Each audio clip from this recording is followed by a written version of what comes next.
Okay guys, तो इस video में हम बिल्ड करेंगे 70,000 रुपीज़ का पीसी बिल्ड। तो इस पीसी बिल्ड का मेन पर्पस है वीडियो एडिटिंग, लाइव स्ट्रीमिंग और गेमिंग। सो ये पीसी बिल्ड आपको स्मूथ लाइव स्ट्रीमिंग करके देगा 1080p 60 FPS की, और ये पीसी बिल्ड से आप गेमिंग भी कर सकते हैं 1080p हाई रिफ्रेश रेट की। सो अगर आप भी 70,000 रुपीज़ के आसपास का एक पीसी बिल्ड करने की सोच रहे हैं लाइव स्ट्रीमिंग के लिए, तो ये पीसी बिल्ड आपके लिए है। सो हम बिल्कुल भी टाइम वेस्ट नहीं करते और वीडियो की तरफ पड़ता है। सो इस पीसी बिल्ड का सबसे पहला कंपोनेंट है इसका प्रोसेसर। सो प्रोसेसर में हमने चूज करा है RYZEN 7 2700। अब आप बोलोगे कि भाई RYZEN 4 जेन निकलने वाला है और तुम सेकंड जेन RYZEN पे पीसी बिल्ड कर रहे हो। सो भाई इस पॉइंट पे RYZEN 7 2700 बहुत ही एक अच्छी डील है जो कि आपको लाइव स्ट्रीमिंग और वीडियो एडिटिंग में बहुत ज्यादा बेनिफिट देगा। अब भाई इसका मतलब ये नहीं है कि मैं RYZEN 5 3600 को बेकार प्रोसेसर बोल रहा हूँ, नहीं भाई, वो बहुत ही शानदार प्रोसेसर है, लेकिन लाइव स्ट्रीमिंग और वीडियो एडिटिंग में RYZEN 7 2700 RYZEN 5 3600 से बेटर परफॉर्म करता है। अब हम बात कर लेते हैं इस प्रोसेसर के स्पेसिफिकेशंस के बारे में। तो ये प्रोसेसर 8 कोर और 16 थ्रेड पर बेस्ड है। इस प्रोसेसर की बेस क्लॉक है 3.2 गीगाहर्ट्ज और इस प्रोसेसर की बूस्ट क्लॉक है 4.1 गीगाहर्ट्ज की।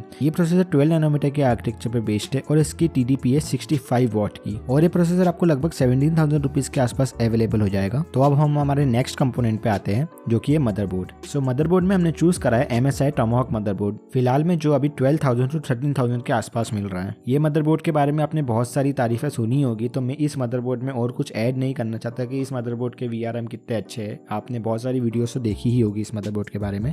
ग्राफिक कार्ड में हमने चूज करा है RTX 2060 ग्राफिक कार्ड। ये ग्राफिक कार्ड बहुत ही शानदार ग्राफिक कार्ड है इस प्राइस रेंज में, अगर आपको 1080p high refresh rate gaming करनी है तो। अब हम बात कर लेते हैं इस कार्ड के स्पेसिफिकेशंस के बारे में। तो इस कार्ड में आपको 6GB की GDDR6 मेमोरी देखने को मिल जाती है। इस ग्राफिक कार्ड की बेस क्लॉक है 1365 मेगाहर्ट्ज और बूस्ट क्लॉक है 1680 मेगाहर्ट्ज की। अगर आपको 1080p high refresh rate gaming करनी है तो ये ग्राफिक कार्ड आपके लिए बेस्ट ऑप्शन रहेगा अभी फिलहाल में। रैम में हमने Corsair Vengeance 16GB 32 मेगाहर्ट्ज की DDR4 रैम चूज करी है। स्टोरेज में हमने सिलेक्ट करी है WD Green 240GB SSD, जो कि हमारी प्राइमरी स्टोरेज रहेगी जिसमें हम Windows OS इंस्टॉल करेंगे। SSD से आपके सिस्टम की परफॉर्मेंस और ज़्यादा बढ़ जाएगी और ज़्यादा स्नैपीनेस आ जाएगा आपके सिस्टम में।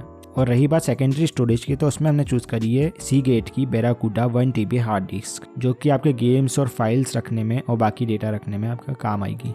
और गाइस इन सब कंपोनेंट्स को हमने ऊर्जा देने के लिए चूज करी है Corsair CV550 वाट की पावर सप्लाई। ये एक 80+ बॉन्ड सर्टिफाइड पावर सप्लाई है, बट इस पावर सप्लाई में एक चीज नोटिस करने की है कि ये power supply non modular power supply है और इसके जो केबल्स है वो मस्टर्ड केबल्स है। तो ये बात आप नोटिस करना, अगर आपका मस्टर्ड केबल पसंद नहीं है तो आप दूसरी पावर सप्लाई भी चूज कर सकते हो। अब बात आती है हमारे लास्ट कंपोनेंट की जो कि है कैबिनेट। अब कैबिनेट हमेशा पर्सनल प्रेफरेंस है, मेरा मानना तो यही है कि कैबिनेट अपने पर्सनल प्रेफरेंस से लेना चाहिए, बट फिर भी हमें इस पीसी बिल्ड में कैबिनेट को सिलेक्ट करना था तो हमने चूज करा है AEROCOOL CYLON RGB कैबिनेट, जो कि एक मिड टावर कैबिनेट है और इसमें एक टेम्पर्ड ग्लास आता है। अगर मेरी मानो तो आपको जो कैबिनेट पसंद है वो कैबिनेट चूज करो। सो गाइस ये था हमारा 70,000 रुपीज़ का पीसी बिल्ड। अगर आपको इस वीडियो में कुछ भी गलत लगा हो तो आप कमेंट करके मुझे बता सकते हैं, और अगर आपको कोई से भी नए टॉपिक्स के ऊपर वीडियोस देखने हैं तो आप वो भी मुझे कमेंट करके नीचे बता सकते हैं। अगर आपको ये वीडियो पसंद आई हो तो आप इसे लाइक करो, अगर नहीं पसंद आई तो डिसलाइक कर सकते हैं, और प्लीज़ सब्सक्राइब बटन दबाना क्योंकि मुझे अब सब्सक्राइबर की अभी फिलहाल ज़रूरत है क्योंकि ये नया चैनल है इसलिए। Thanks for watching.